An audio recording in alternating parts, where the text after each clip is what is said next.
வணக்கம் நண்பர்களே. மதுரை மாநாட்டுல விஜய் ஒரு மேஜிக்கே செஞ்சுட்டாரு. அந்த மேஜிக்ல தமிழ்நாடு கட்டுண்டு கிடக்கு. அரசியல் கட்சியெல்லாம் சும்மா அதிர்ந்து போயிருக்கு. முக்கியமா அவர் குறி வச்சது திமுக.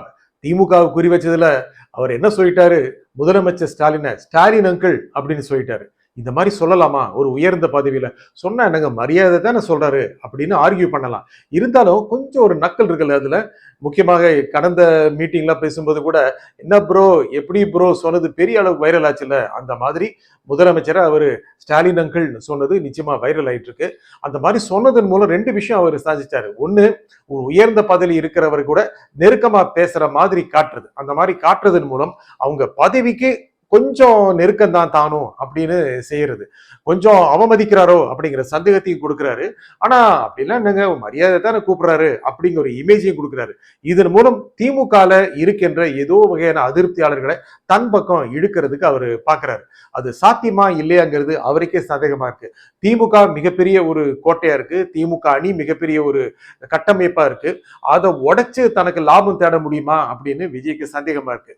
ஆனா அதையும் சரி பண்ணிடலாம் அப்படின்னு அவருடைய பேச்சு இருந்தது. முக்கியமாக என்னென்ன திமுக செய்யல, என்னென்ன செஞ்சிருக்கு, செஞ்சதுல என்னென்ன தப்பு இருக்கு, என்னென்ன ஊழல் குற்றச்சாட்டுகள் இருக்கு, இதெல்லாம் ஒரு பெரிய பட்டியலாவே போட்டாரு.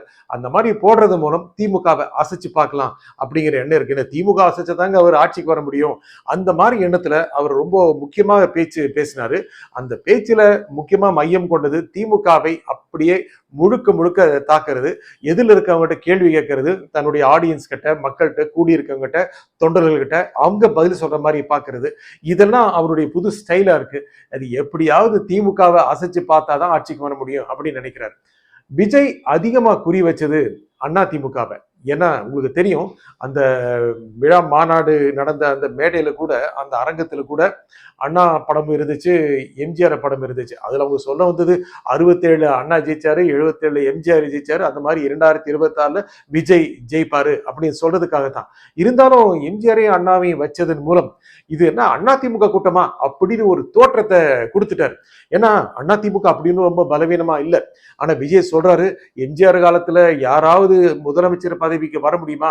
எம்ஜிஆர் முதலமைச்சரா இருக்கிற வரைக்கும் வேற யாராலையும் வர முடியலையே அப்படின்னு ஒரு போடு போட்டாரு. திமுக தான் சொல்றாரு, திரு கருணாநிதி தான் சொல்றாரு. அந்த மாதிரி சொல்றது இப்போ பாருங்க அண்ணா திமுகவுடைய நிலைமைய எப்படி இருக்கு அப்படின்னு சொல்றாரு. எப்படி இருக்கு? அதிமுகவுடைய வாக்கு வங்கி கிட்டத்தட்ட அப்படி இருக்குன்னு கூட சொல்லலாம். ஏன்னா திரு எடப்பாடி பழனிசாமி பிரச்சாரம் போகும்போதெல்லாம் எந்த அளவுக்கு கூட்டம் கூடுது, கூட்டம் கூடுறது மட்டுமல்ல, எதிர்வினை ஆற்றுறாங்க. இதெல்லாம் எடப்பாடி பழனிசாமிக்கு மிகப்பெரிய ஒரு அளவுக்கான ஒரு கெத்தை கொடுத்துருக்கு. அப்படி இருக்கும்போது விஜய் அதிமுகவை கடுமையா டார்கெட் பண்றாரு. ஏன்னா ஏதோ பிஜேபி களி இருக்கிற மாதிரி சொல்றாரு, அடக வச்சுட்டாங்க இப்படிலாம் சொல்றாரு. அதிமுக இந்த அளவுக்கு விமர்சனம் பண்ணா, எம்ஜிஆரையும் அண்ணாவையும் பெரிய அளவுக்கான புகழ்ந்தால் அங்க இருக்கின்ற வாக்காளர்கள், அங்க இருக்கின்ற தொண்டர்கள் தன் பக்கம் வருவாங்க அப்படின்னு நினைக்கிறார். அது எப்படி அப்படின்னா, இப்ப இருக்கிற ஜெனரேஷன், முக்கியமாக செல்வி ஜெயலலிதா 10 வருஷம் முன்னால இறந்த போது 2016 இறந்தாங்க. கிட்டத்தட்ட 10 வருஷம், 9 வருஷம்னே வச்சுக்கலாம்.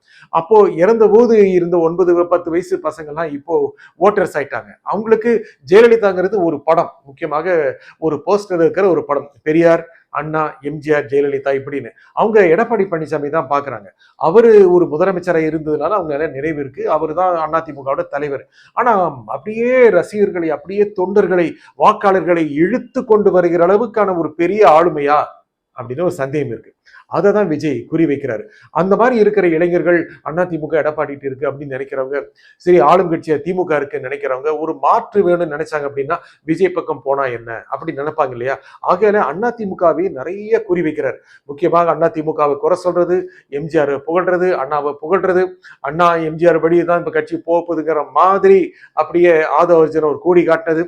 அது எந்த அளவுக்கு விஜய்க்கு ஏற்புடையதா இருக்குங்கிறது தெரியல. அதே நாம யோசிக்க வேண்டியது விஷயமா இருக்கு. அண்ணா எம்ஜிஆர் வழியில் தாவேகா, தமிழக வெற்றி கழகம் அப்படின்னு சொன்னா, ஏன்னா அங்கேதான் ஒரு பெரிய தலைவர் இல்லை, செல்வி ஜெயலலிதாவே இல்லை. ஆனா திமுக அப்படி சொல்ல முடியாது. ஏன்னா திமுக கருணாநிதியுடைய கட்சி அப்படி தாராளமா சொல்லிடலாம். அண்ணா கட்சியை ஆரம்பித்து முதலமைச்சராக குறைந்த காலமே பதவி வகித்தவர். அதுக்கு அவர் இறந்து போன பிறகு திமுகவை முழுக்க வழிநடத்தியவர் கருணாநிதி தானே. ஆகிய கருணாநிதியை குறை சொல்ல முடியாது, அவரை தன் பக்கம் சுவீகரித்து கொள்ள முடியாது. அதுக்குதான் ஸ்டாலின் இருக்காரு. இருக்கவே இருக்கு அண்ணா திமுக, அதை கொஞ்சம் அசைச்சு பார்க்கலாம், அதை இருக்கிறவங்கள தன் பக்கம் கவரலாம் அப்படின்னு தன்னுடைய பேச்சுல பெரும் பங்கை அங்க கொடுத்தார். ஆகிய அண்ணா திமுக தன் பக்கம் வந்துடும், அண்ணா திமுக தொண்டர்கள் வந்துடும் அப்படின்னு சொன்னார். இதுல இன்னொரு ஒரு ரீடிங் என்ன அப்படின்னா, திமுக இந்த தாக்குறாரு, பிஜேபியும் போட்டு தாக்குறாரு, மோடிஜி இப்படிலாம் சொல்றாரு, நரேந்திரதாஸ் தாமோதரதாஸ் மோடிஜி இப்படிலாம் கூட சொல்றாரு, அவருடைய கிண்டல் ஸ்டைல்ல சொல்றாரு. ஆனா அப்படி சொல்லும்போது அதிமுக என்னமோ கொஞ்சம் கஷ்டத்துல இருக்குங்கிற மாதிரி ஒரு பிக்சரை கொடுத்துட்டு கூட்டணி வைப்பாரோ அப்படிங்கிற டோர்ஸை ஓபன் பண்ணுறாரு. யாரு கூட்டணி அப்படிங்கிறது சஸ்பென்ஸாவே இருக்கட்டுங்க அப்படின்னு சொல்லிட்டாருல்ல. என்ன சஸ்பென்ஸுங்க, சஸ்பென்ஸ் தான் இருந்தா வெளியே தெரிய போகுது, இல்லாத போது இன்னும் அதிமுகவுக்கும் தாவேக்காவுடைய பேச்சு நடந்துட்டு இருக்கு அப்படிதான் சொல்லிக்கிட்டே இருக்காங்க. பேக் டோர் வழியா நடக்குது, சைட் டோர் வழியா நடக்குது, எல்லாம் சொல்லிட்டே இருக்காங்க. எப்பப்பா உண்மையை சொல்லுவீங்க ஐயா? அதிமுக பாஜக வெட்டி உறுப்ப பாருங்க. எங்க அதிமுக எடப்பாடி பழனிசாமி முதலமைச்சர் ஆகிறதுக்கு எவ்வளவு கஷ்டப்பட்டு விஜய் வந்திருக்கிறாரு. பெரிய ஸ்டாரா இருக்காருங்க, ரொம்ப ரன்னிங் ஸ்டார், கிட்டத்தட்ட ஒரு சூப்பர் ஸ்டார் கூட சொல்லலாம். மிகப்பெரிய அளவுக்கான ஒரு வசூல் கொடுக்கின்ற ஒரு ஸ்டாரா இருக்கும்போது அதெல்லாம் விட்டுட்டு நான் ஒன்றும் மார்க்கெட் போன பிறகு அரசியல் அடைக்கலம் வரலைங்க, படைக்கலோட வந்திருக்கேன் அப்படிங்கிறார். இதெல்லாம் பயங்கரமா எடுபடுதுங்க மக்கள் கிட்ட. இன்னும் பெரிய ஸ்டாருங்க, படம் வருஷத்துக்கு ஒரு 2 படம் வந்து நாங்க விடிய உட்காந்து பார்ப்போம்ல, அவரை விட்டு அரசியல் வராரா அப்படின்னு பார்ப்பாங்கல்ல, அதை அவர் காயினாக்க பாக்குறாரு, அதை என்கேஷ் பண்ண பாக்குறாரு, அதை தனக்கு சாதகமா பயன்படுத்த பாக்குறாரு. ஆகையில அவர் என்ன நினைக்கிறாருன்னா, ரொம்ப ஸ்டாரா இருக்கும்போது எம்ஜிஆர் மாதிரி தானும் வர்றதுனால எம்ஜிஆர் ரசிகர்களே தன் பக்கம் வாங்க அப்படின்னு அவர் தூண்டில் போடுறாரு. அதே மாதிரி திமுக போட்டு இந்த தாக்குனதன் மூலம் திமுகவிலையும் இருக்கிற 2 மனசுல இருப்பாங்க. அந்த கூட்டத்தில் வந்தவங்க பாருங்க, எல்லாம் விஜய்க்காகவே பேர்ந்து வந்தவங்களா? இல்ல, மற்ற கட்சிக்காரர்களும் வந்திருப்பாங்க. அதே மாதிரி விஜயகாந்த் பேரை பயன்படுத்தக்கூடாது அப்படின்னு பிரேமலதா சொன்னாங்க. அவர் என்ன பண்ணாரு, மதுரை மண்ணு இங்க சேர்ந்தவர், அவர் திரையிலையும் அரசியலையும் சாதிச்சவர், அவரை சொல்லாம இருக்க முடியுமா அப்படின்னு சொன்னது மூலம் அதே ஒரு வளைச்சிட்டாரு.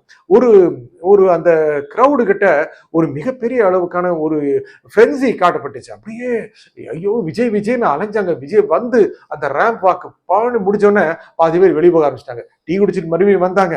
ஏன்னா விஜய் பேசுறத பார்க்கணும். விஜய்ங்கிற ஒரு மேஜிக் ஃபிகர் தாங்க அங்க எல்லாரையும் கட்டி பிடிச்சி அவர் என்னென்னவோ பேசினாரு. நீட் பத்தி பேசினாரு, நீர்வளம் பத்தி பேசினாரு, அது இது பொருளாதாரம் எதை பத்தி பேசினாரு, எல்லாம் விஜய் தான் பார்த்துட்டு இருந்தாங்க. ஐயா நீ என்ன சொல்லு, பின்னாலே வர்றங்கிற மாதிரி அவங்க மூஞ்சியெல்லாம் இருந்துச்சு. அவர் பின்னால் இருந்த தலைவர்கள் அவர்களே அப்படிதான் இருந்தாங்க, தப்பா எடுத்துக்கூடாது. ஏன்னா பொதுச் செயலாளர் ஆனந்து, துணை பொதுச் செயலாளர் இருந்து ஆதவர்ஜன், இப்படி ஏகப்பட்ட பேர் இருந்தாங்க, அருண்ராஜ் இவங்கெல்லாம் இருந்தாங்க. இருந்தாலும் இந்த ரசிகர் கூட்டம் கொடுக்கிற அந்த மயக்கம் இருக்குல்ல, அது மிகப்பெரிய தாக்கத்தை கொடுத்துச்சு. அதே மாதிரி விஜய் ஒரு கதை சொன்னார் தெரியுமா?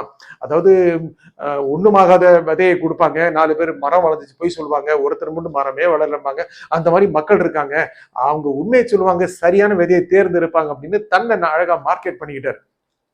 இதெல்லாம் விஜய் பண்றதன் மூலம் எப்படியாவது அடுத்த தேர்தல் மூலம் தான் ஆட்சிக்கு வரணும் அப்படின்னு நினைக்கிறார். எடுத்த ஓப்பனிங் எப்படி இருந்துச்சுல்ல, சிங்கம்ன்றாரு.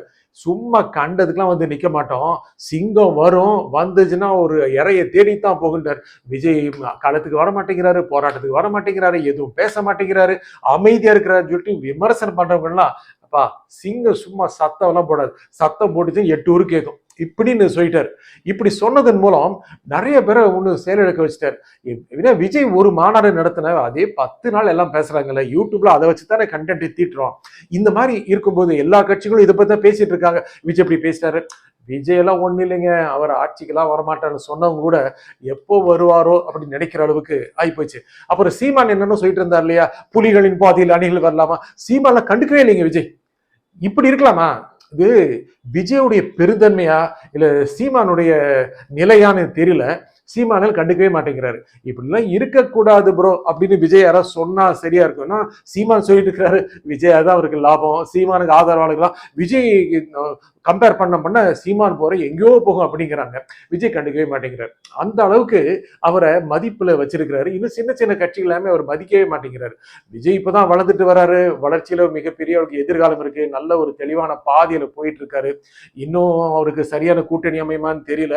தனியா தேர்தல் நின்று எந்த அளவுக்கு சதவீத ஓட்டு வாங்குவாருன்னு தெரியல. சில அனலிஸ்ட்லாம் சொல்றாங்க இந்த மாநாடு வச்சு பார்க்கும்போது ஒரு 5% ஏறிடுச்சுங்க அப்படின்னு சும்மா அள்ளி வீசுறாங்க. விஜய்க்கு அப்படிதான் தெரியுது போல இருக்கு.